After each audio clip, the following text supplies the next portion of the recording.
محترم اوریدونکو، یو مسله ستاسو مخې ته بیانول غواړم چې د دې مسلې په باره کې انس پوښتنه کړې ده.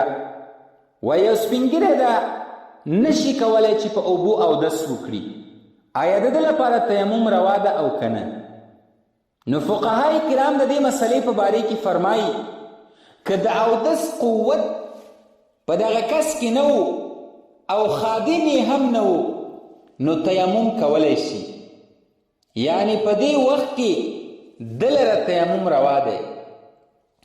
ففي البحر الرائق جلد نمبر اول صفحه نمبر 246 چاپ امیری حمزه: مريض إذا لم يكن عنده أحد يوضئه إلا بأجر جاز له التيمم عند أبي حنيفة رحمه الله، قل الأجر أو كثر.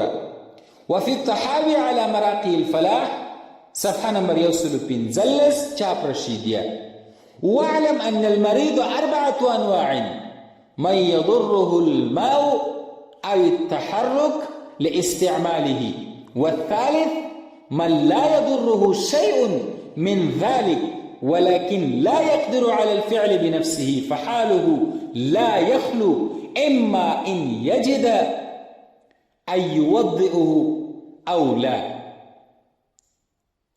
فإن لم يجد جاز له التيمم إجماعا.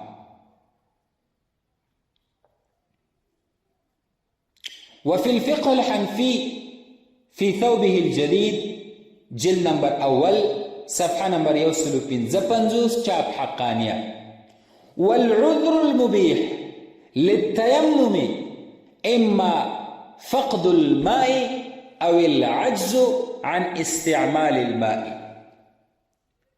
د دې مسلې په باره کې داسې وضاحت راغی او داسې واضحه شوله چې کله یو سپین ږیری دا طاقت او وس نه لري چې په خپله اودس وکړي، خادم هم نه لري چې ده ته اودس ور وکړي، نو په دې وخت کې ده لره تیمم کول روا دي.